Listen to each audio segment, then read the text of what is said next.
Olá, está no ar o Vox Cidade, eu sou Samira Said e o nosso programa é transmitido aqui pela Vox TV, que você pode ver em todos os nossos canais oficiais e principalmente no nosso site voxtv.com.br. Bom, nos últimos dias nós fizemos uma enquete nas redes sociais para saber quais os temas deveríamos abordar. Entre eles, um tema que foi assim muito pedido. E eu queria que vocês chamassem aí o pessoal na sua casa ou compartilhassem o nosso programa, que eu tenho certeza que este programa está imperdível. Bico de papagaio. Já ouviu falar? Não. Não é mundo animal, não. É o que você está pensando na sua casa. Você tem bico de papagaio na sua casa? Você tem aí uma hérnia de disco? Não tem nada a ver com música. Pois é, pessoal, a brincadeira é legal, o trocadilho também, mas na verdade nós estamos falando de algo que atinge pelo menos 80% da população. Sabe aquele problema na coluna? Você deve ter alguma coisinha aí, não tem não? Consegue abaixar? Seu joelhinho tá bom? Sua coluna? Pois é. Hoje nós trouxemos aqui um neurocirurgião, ele é especialista em doenças do cérebro e da coluna. Eu estou falando do Dr. Marcelo Viterbo, professor, mestre e sabe tudo sobre isso aí, né, doutor? Prazer em tê-lo aqui. O prazer é todo meu, muito obrigado pelo convite, Samira. E assim, fico grato por poder abordar um tema que aflige tanto a população. Dados estatísticos demonstram que todo mundo, em algum momento na sua vida, terá uma dor na coluna, seja ela na lombar ou na cervical. E é muito importante, interessante o dado estatístico, e é isto mesmo, 80% de todos nós teremos um evento de dor ou uma doença ao longo da nossa existência. A população, ela está tendo uma longevidade maior, isto é, ela está vivendo mais. E as doenças da coluna são doenças degenerativas. Então, Sim. Quanto mais nós vivemos, aí, nós temos uma chance maior de ter problemas na coluna e temos um outro problema da sociedade moderna, que é o sedentarismo e o sobrepeso ou obesidade, Sim. que são coisas que também ajudam, né, a população a ter os problemas da coluna. Bom, a gente vai agora acompanhar um vídeo que o doutor fez explicando certinho ali alguns pontos, usando como exemplo uma coluna. A gente volta já. Coloca aí, Ed. No consultório, eu recebo pacientes que falam assim: doutor, eu já fui operado de hérnia de disco há anos atrás, né? E eu tenho que operar de novo a hérnia de disco. Aqui é um amortecedor que quebrou e está apertando o nervo. Você tem o osso, o disco, o outro osso. Quando o disco vertebral, que é o amortecedor, quebra, ele vai para trás e ele comprime o nervo. Isto é hérnia de disco. O que ocorre? O paciente opera esta hérnia de disco.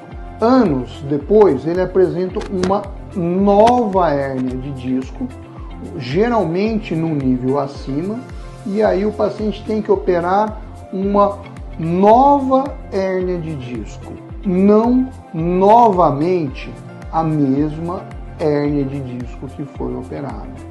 Em dados estatísticos, num segmento de 10 anos, 30% dos pacientes irão apresentar uma nova hérnia de disco no nível acima.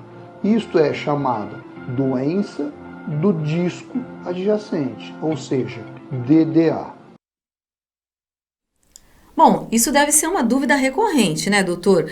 Porque nós, como não entendemos, né, a gente acredita que é no mesmo lugar. Poxa, eu operei a coluna, eu não posso estar com esse problema novamente. De novo eu tô com uma hérnia de disco? Isso não é real, né, doutor? É muito interessante podermos abordar esse assunto. Sim. Né? Na maioria das vezes, a pessoa não tem uma hérnia de disco de novo no mesmo local. Ela tem uma nova hérnia de disco em um outro local, geralmente acima. Isso tem um nome, que é chamada doença do disco adjacente. Então, num segmento de 10 anos, Sim.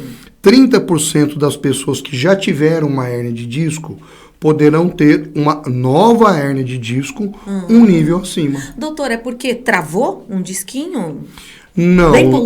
Bem popularmente, assim, travou embaixo, agora fica usando muito em cima. É uma sobrecarga no nível acima. Então, quando a pessoa fala assim, eu travei a coluna, a pessoa travou a coluna porque ela tem uma contratura muscular. Ela está com um processo inflamatório, né? Compressivo, porque a hérnia está comprimindo o nervo, né? Então, assim, ali é compressão, inflamação e uma contratura muscular. Por isso que na fase aguda você entra com analgésicos, relaxantes musculares e anti-inflamatórios. E resolve? Melhora. E uma outra crendice que é importante frisarmos, o repouso absoluto não é salutar. Você tem que fazer um repouso relativo. Pilates é bom também, que dizem que é muito bom fazer. Muito. Pilates, né, acupuntura, fisioterapia analgésica são coisas que vão ajudar a pessoa a melhorar e a sair do episódio de dor. Uma coisa interessante que a população ela questiona, doutor, eu travei, eu estou internado no hospital, quanto tempo eu vou ficar assim? Sim. Se você tomar medicamentos, você vai melhorar num período mais rápido. Mas se você não fizer nada, ficar em repouso relativo, 86% das pessoas vão passar dessa crise de dor em até 4 semanas. Entendi. Então, esse repouso absoluto também não é sadio, né? Não, hoje ele é até contraindicado, é um repouso relativo, né? E você também pode fazer compressas com bolsa de água quente, que também vão auxiliar nesta fase aguda do processo inflamatório. Doutor, e quando a pessoa entende que começa uma dor na coluna, ela vai saber que o problema é na coluna? Dor de cabeça, dor no joelho, ao abaixar, porque muitas vezes você tem dor em determinado lugar e o problema é na coluna. Sim, são dor com características específicas. Então a pessoa vai ter uma dor na coluna lombar, com irradiação para uma das pernas, e também é comum a pessoa falar, doutor, eu tenho uma dor que corre pela perna, passa pelo glúteo, pelo bumbum, vai até a sola do pé ou o dorso do pé. Isso quando é na coluna lombar. Já quando é na coluna cervical, tecnicamente a pessoa tem uma dor chamada cervicobraquialgia.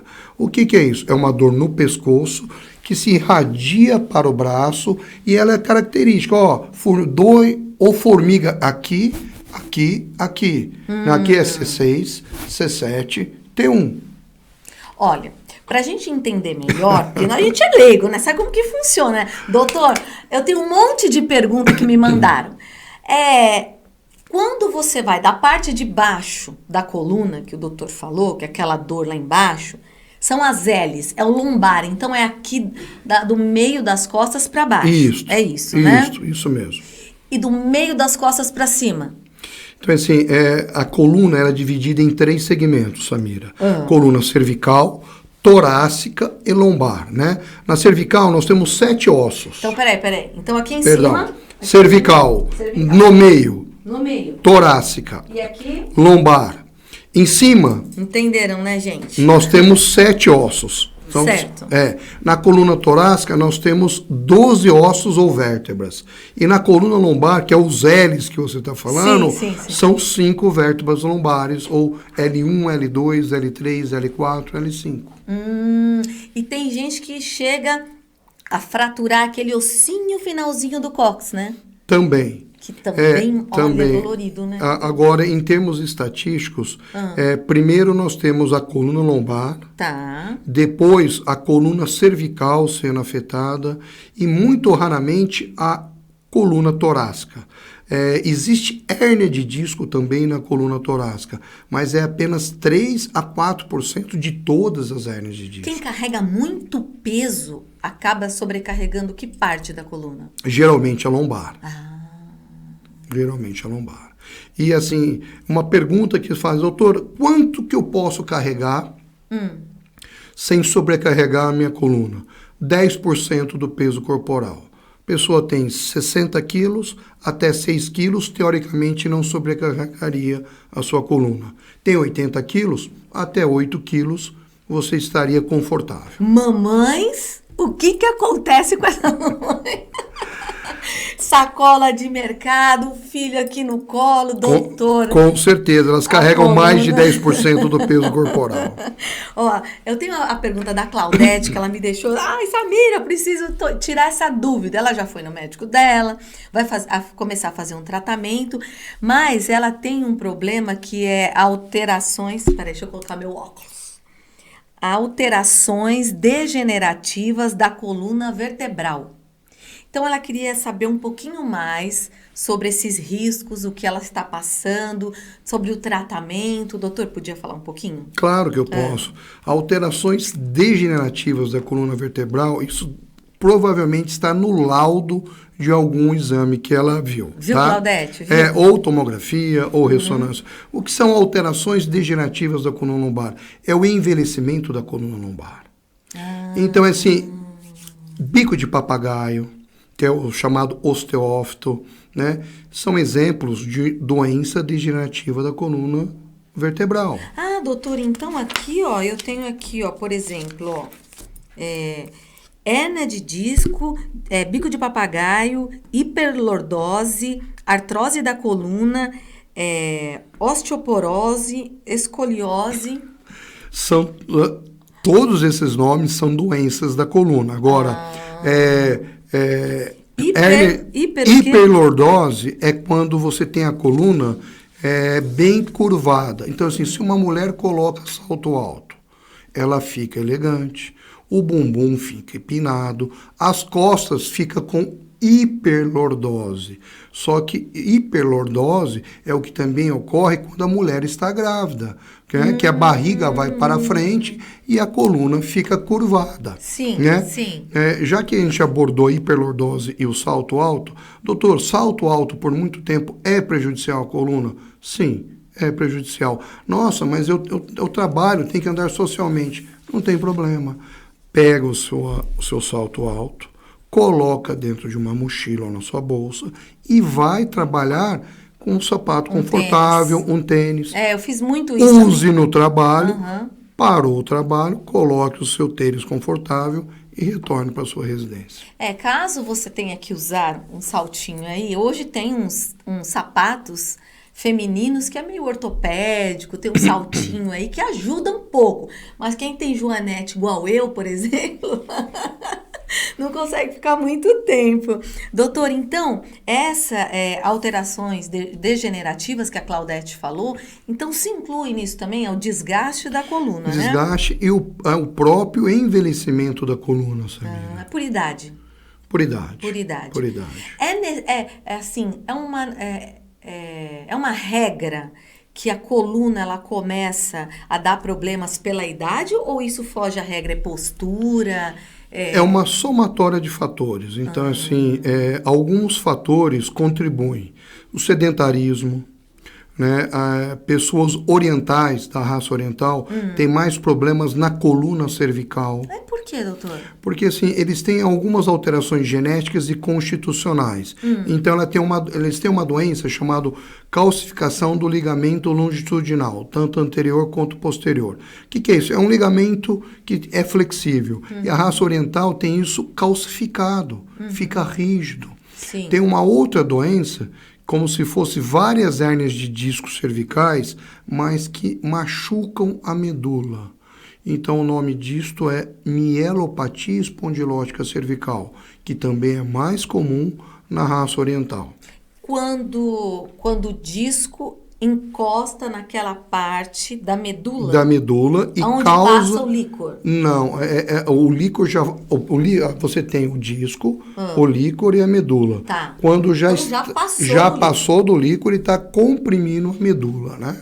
Outras coisas que também afetam, que eu já citei, sobrepeso, obesidade, tabagismo. Há uma relação entre tabagismo e envelhecimento da coluna, e principalmente pessoas que você operam a coluna cervical, lombar, que são tabagistas, elas demoram mais para recuperar, né? Problemas de cicatrização. Tá. Doutor, e quando o problema da coluna atinge as pernas? Por exemplo, tem muitas pessoas que sentem dores na perna, até o joelho dá aquela estaladinha, sabe? E o problema está na coluna. Qual é o tipo de doença? Então, assim, entre o estalar o joelho ou a minha coluna estala, isso não tem tanto problema. O problema é o seguinte, doutor, quando eu tenho uma dor, e essa dor vai ligar um sinal de alerta que pode ser da coluna. Quando você tem uma dor na coluna, que se irradia para as pernas, ou fica só na coluna, que não melhora e não passa, apesar do tratamento, né, de 2 ou 3 semanas. Eu estou tomando um analgésico, estou tomando um anti-inflamatório. Não é normal. Acupuntura, e nada melhora. Isso não é normal. E o que é peculiar em pacientes que têm problemas na coluna é que ele acaba sucumbindo pela dor. O que eu quero dizer com isso? Ele vai ter uma crise de dor, vai melhorar. Depois vai ter uma outra crise de dor e vai melhorar. Até que as crises de dor ficam muito próximas uma com as outras, ou que a dor seja constante, ou ele vai ter uma crise de dor num nível tão alto que não vai melhorar. E isto é um sinal de alarme. Doutor, usar os anti-inflamatórios e os remédios para dores extremas por muito tempo, isso é recomendado? Quando não há tratamento, então, assim, todo remédio, ele tem os seus efeitos colaterais. Então, assim, o uso de anti-inflamatório por um período muito prolongado pode afetar os rins. Então, pessoas idosas, você tende a não usar anti-inflamatório e sim mais analgésicos.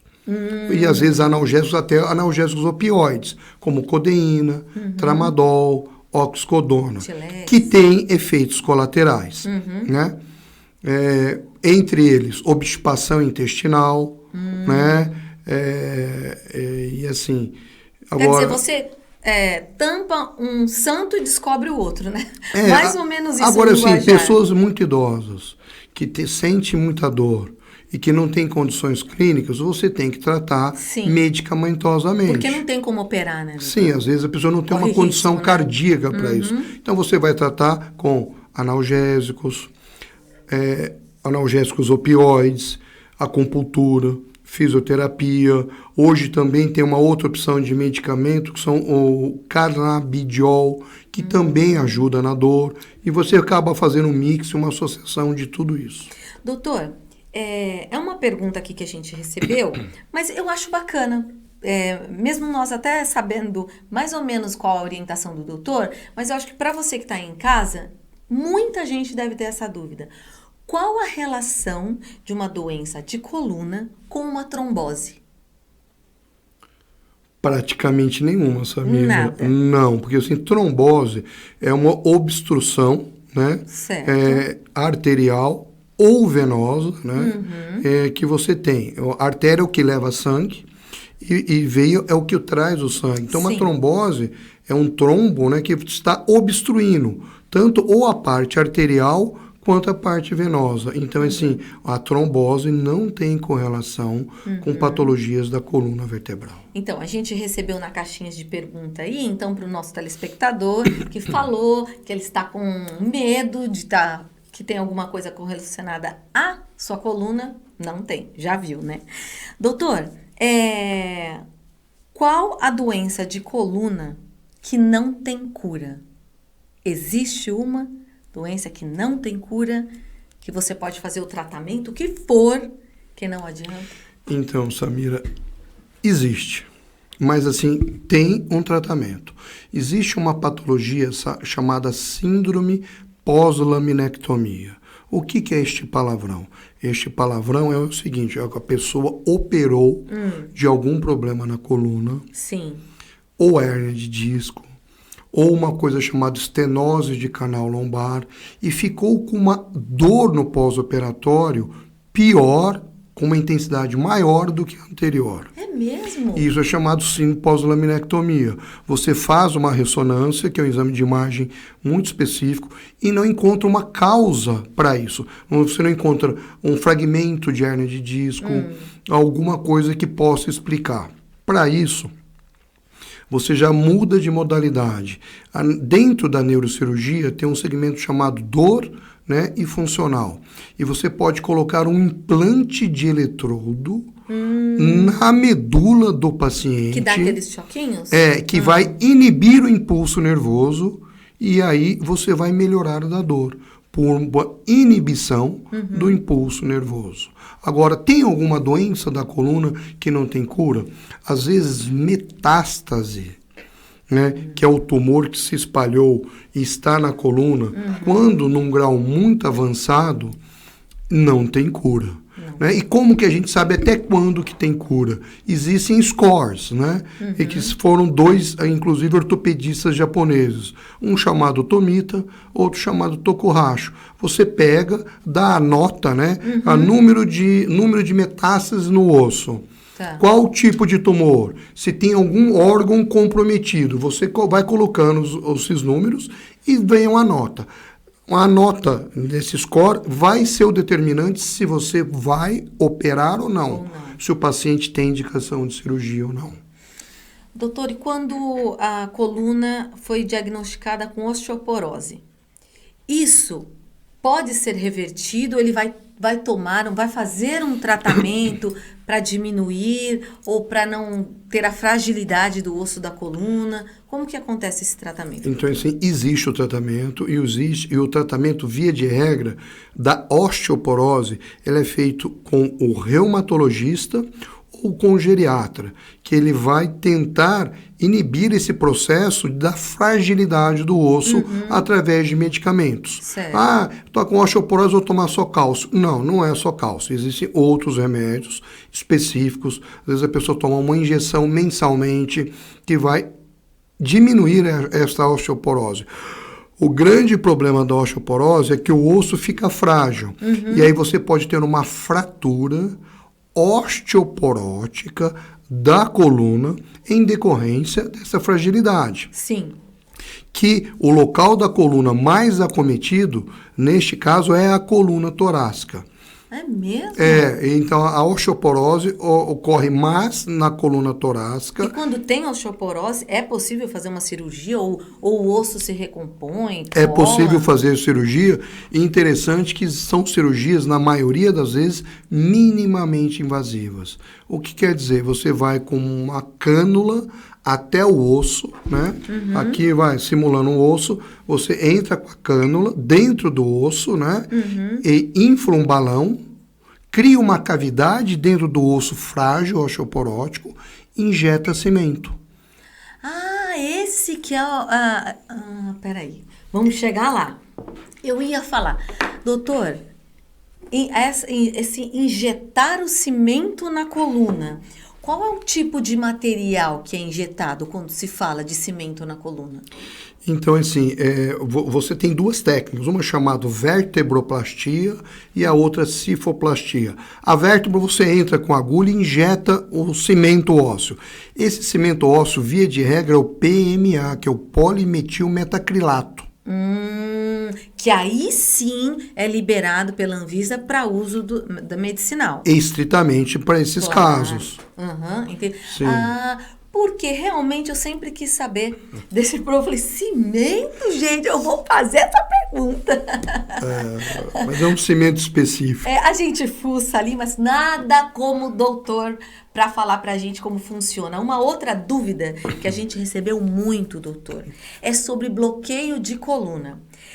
Porque a minha amiga, da minha tia, da minha prima, ela fez um bloqueio de coluna e ficou ótima. 2 anos não sentiu nada, não precisou mais fazer nada, não fez pilates, natação, não fez nada. Daí 3 anos ela tá lá, ai meu Deus, minha coluna. Fala um pouquinho sobre bloqueio de coluna, tempo, tratamento, pós-operatório e se é invasiva. Então, o bloqueio da coluna, ele é muito bom, ele é eficaz, ele seduz o paciente, porque é uma técnica minimamente invasiva. Então, assim, ele não sofre nenhum tipo de corte. Você pega agulhas, introduz na coluna do paciente, injeta medicamento. Anestesia local? Anestesia local com sedação. Então, o paciente tem interna num dia e vai embora no mesmo dia. Certo. E aí, o bloqueio, como você injeta medicamento na coluna, geralmente é corticoide de depósito junto com anestésico.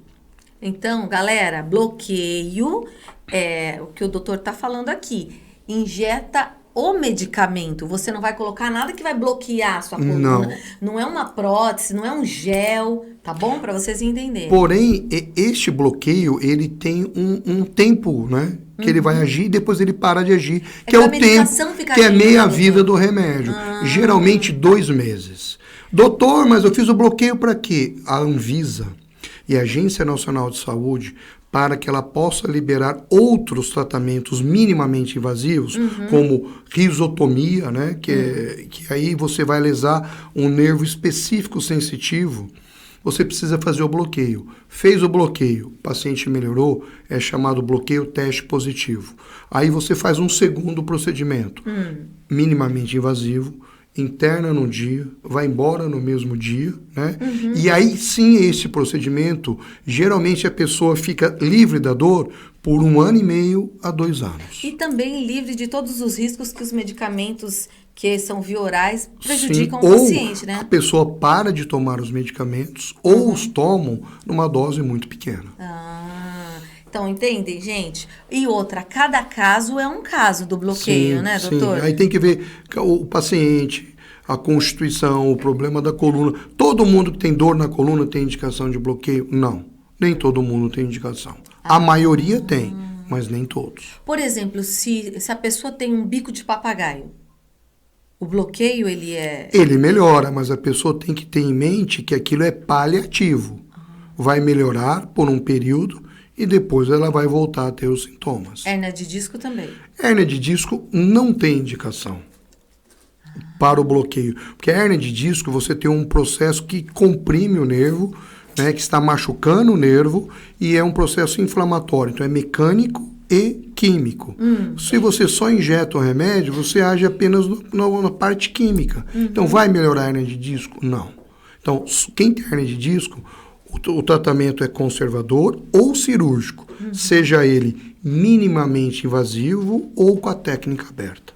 Bom, doutor, eu acredito que esse programa que a gente colocou esse assunto da coluna, vai vir muitas perguntas. Então, o que nós vamos fazer? O chat ao vivo está aqui, o doutor também vai acompanhar todo o nosso programa aqui e vai responder no chat ao vivo de algumas perguntas que vêm por aí. E nós retomaremos o programa com o assunto de coluna com mais perguntas. Porque a gente tem outras perguntas aqui, mas a gente tem um segundo assunto, que é super importante também e que eu acredito que agora, chegando o inverno, nós vamos tirar algumas dúvidas do pessoal. Então, fechamos esse assunto da coluna só para o doutor...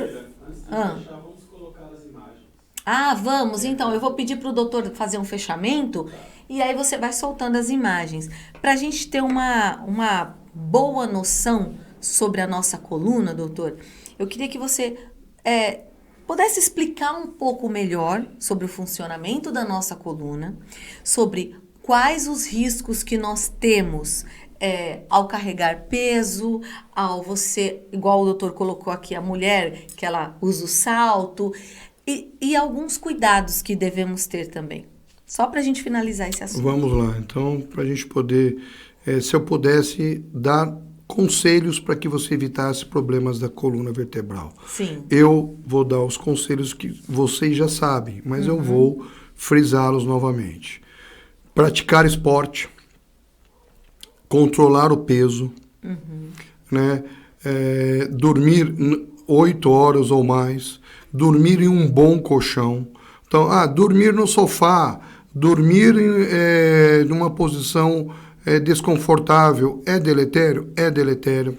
Se o seu colchão estiver muito afundado, está na hora de trocar, faça um investimento, isso não é um gasto. Porque se você investe em um colchão bom, você vai ganhar qualidade de vida, você vai ganhar sono, qualidade do seu sono, né? Então, assim, recapitulando, evitar o sedentarismo, sobrepeso, tabagismo, atividade física é remédio. Entendam, você tem um problema na coluna, vai no médico e vai tratar, seja com remédio ou através de cirurgia. 80% do tratamento. 20% o paciente vai ter que fazer, mudar os seus hábitos de vida. Certo. Praticar atividade física e ter uma vida saudável. Uma última coisa, só pra gente fechar, doutor.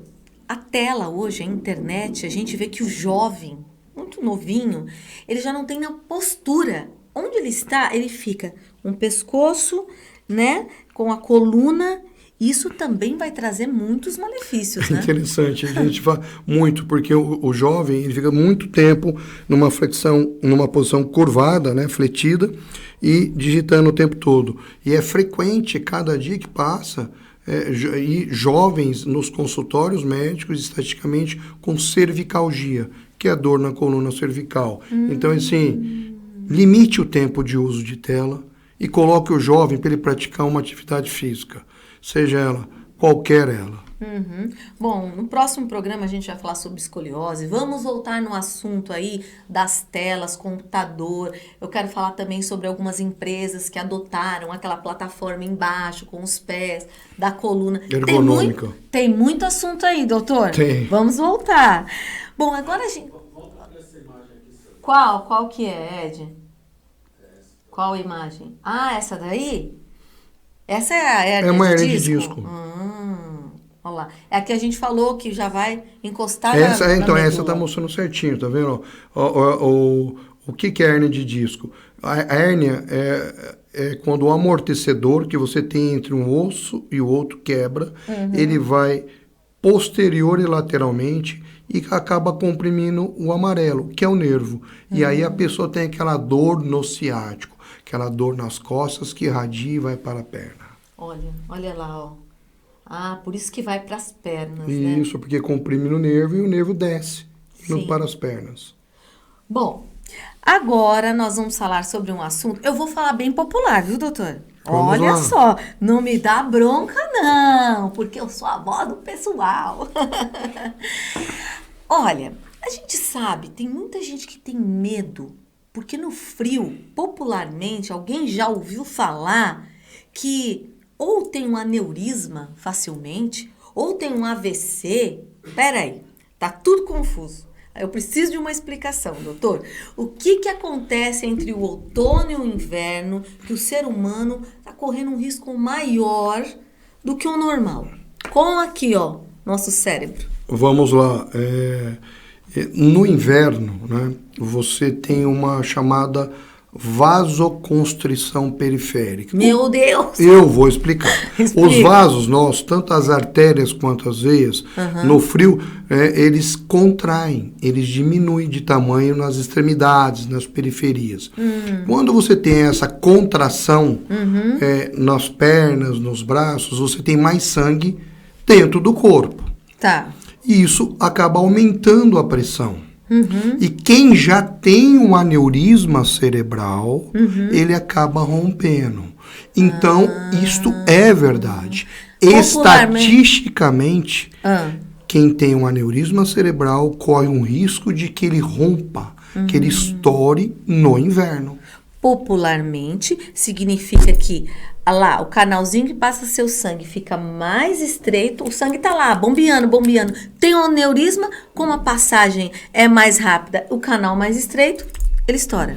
Tem como colocar aquela imagem? Ah, vamos colocar. Tem uma imagem do aneurisma cerebral. Coloca aí pra mim, Edinho, por favor, do aneurisma.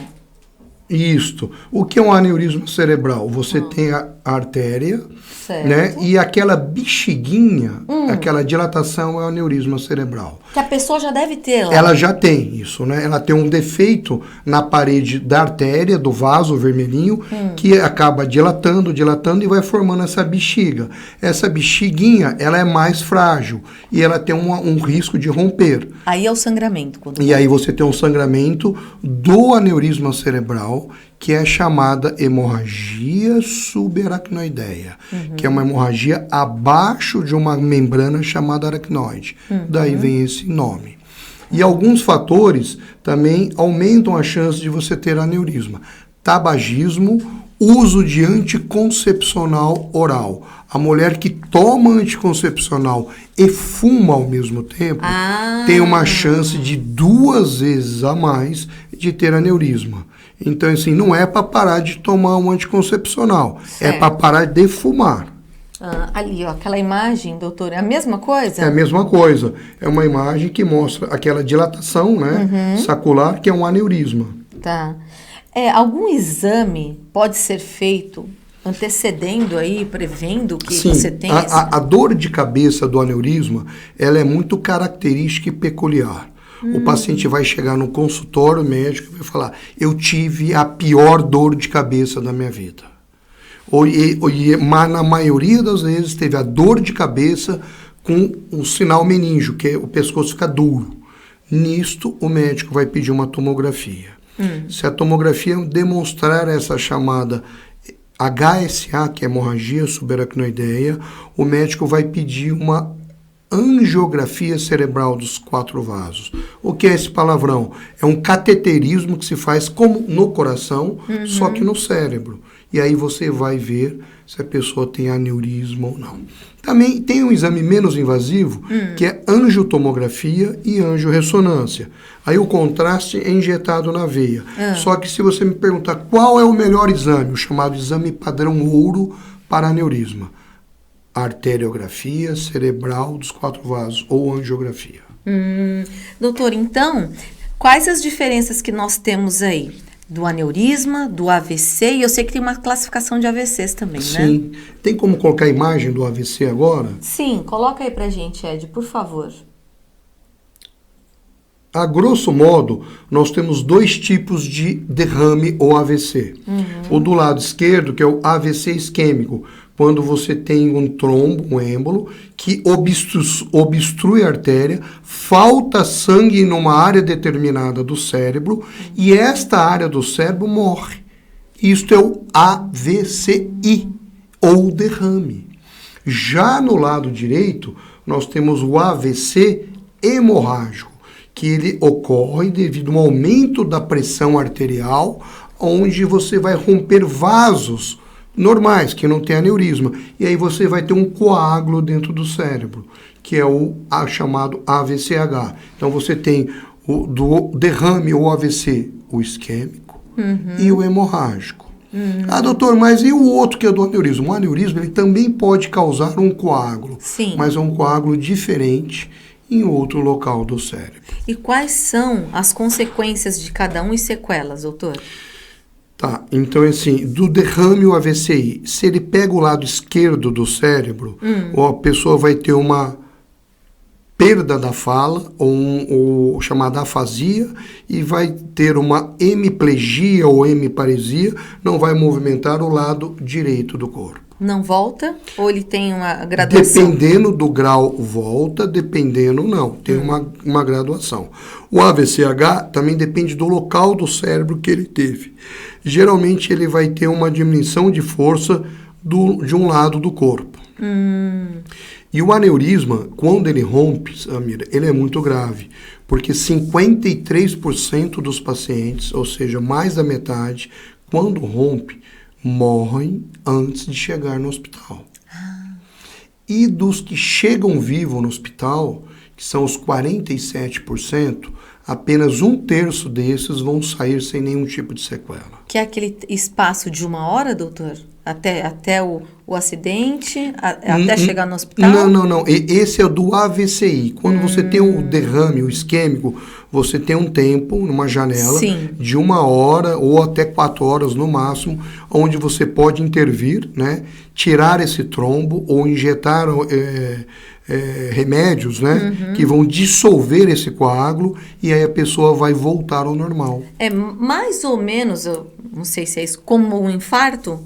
Mais ou menos como infarto. É como infarto no coração, é o AVC, o derrame isquêmico no cérebro, onde você tem um período que os médicos podem agir dar remédios para que a pessoa volte à sua normalidade. O Ed, você estava falando do Sidney Magal, né? Ele teve uma hemorragia, né, cerebral.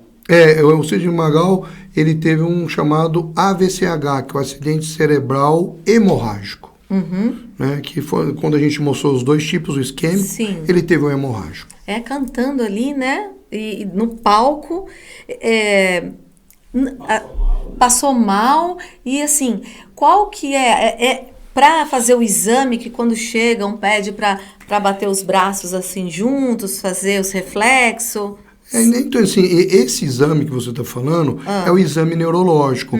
Então, assim, o médico ele vai examinar o rosto, tem os pares cranianos, e quando levanta o braço, fecha, faz isso, ele está testando a força motora. Isso. Se a pessoa tiver uma diminuição de força de um lado, braço ou perna, vai chamar a atenção do médico, que poderá o paciente ter um problema no cérebro contralateral.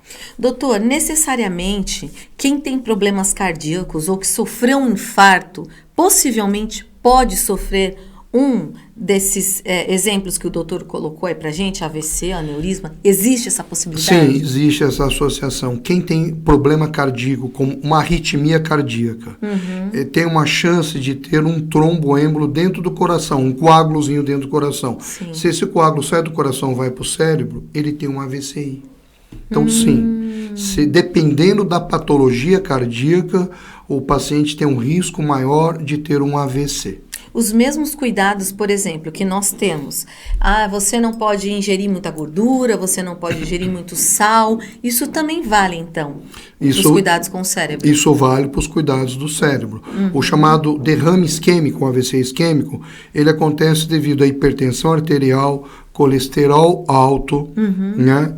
Dislipidemia, né? Alterações também do colesterol. O hemorrágico é por causa do aumento da pressão arterial não controlada. Então, quem tem problema no coração cuida do sal, do colesterol e da pressão. Isso. Quem tem problema no cérebro também tem que cuidar das três coisas. Doutor, e nós temos que tomar mais cuidados com quais outros tipos de doenças do cérebro que podemos fazer exames ou até mesmo identificar com algumas reações ou dores? Então, assim, uma dor de cabeça que ocorre geralmente pela manhã e que não melhora com nada. Né? Isso pode ser um sinal de um tumor cerebral. Tá. Pode. Alterações de personalidade. A pessoa era tranquila, de repente está um pouco agressiva, alterou o seu humor, ela está apática, ela pode ser algum tipo de tumor. Na literatura, a primeira descrição de alteração de personalidade foi uma chamada síndrome de Phineas Gage. Phineas Gage, ele era um engenheiro inglês que foi bater um dormente do trem e esse dormente entrou dentro do cérebro dele. Operaram ele, tiraram, e depois ele teve um abscesso, uma infecção no cérebro, que pegou os dois lobos frontais dele.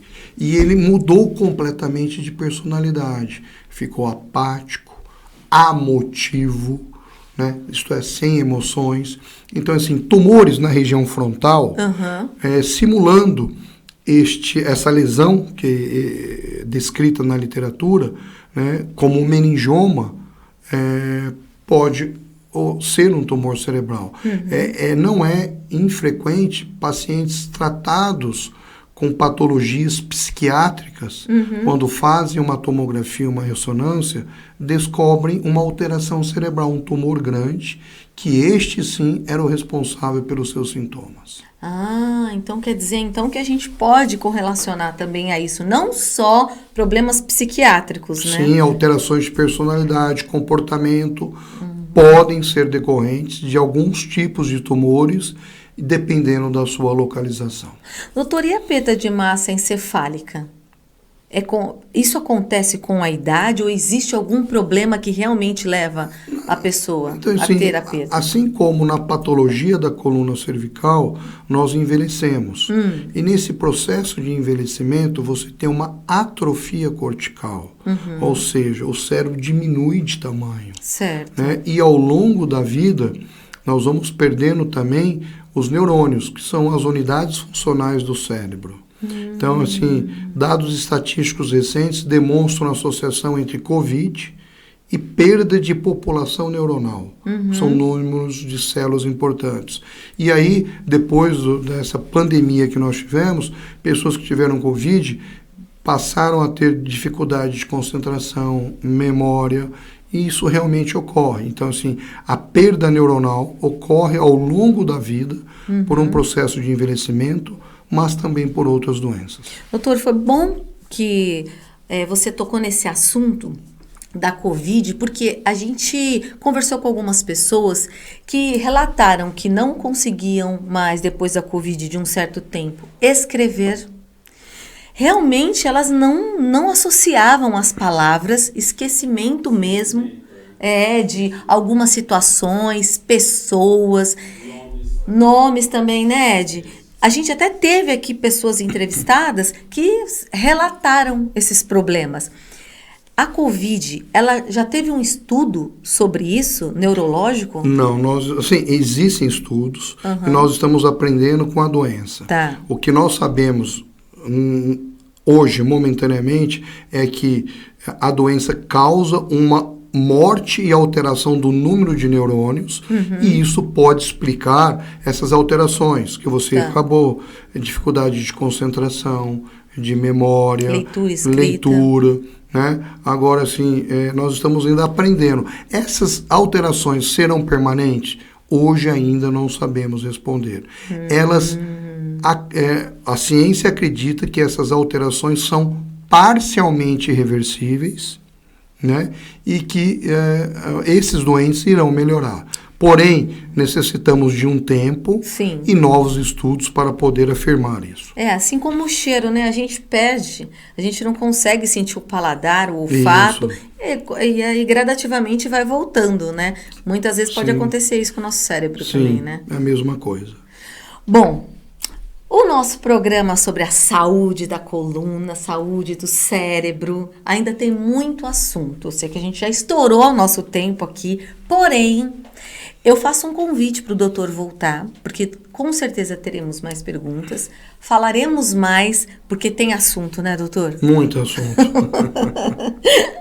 Olha, eu vou falar uma coisa para você. É muito bom quando a gente tem uma pessoa para esclarecer tudo aquilo que a gente tem dúvidas, principalmente quando a gente fala de saúde, sabe, doutor?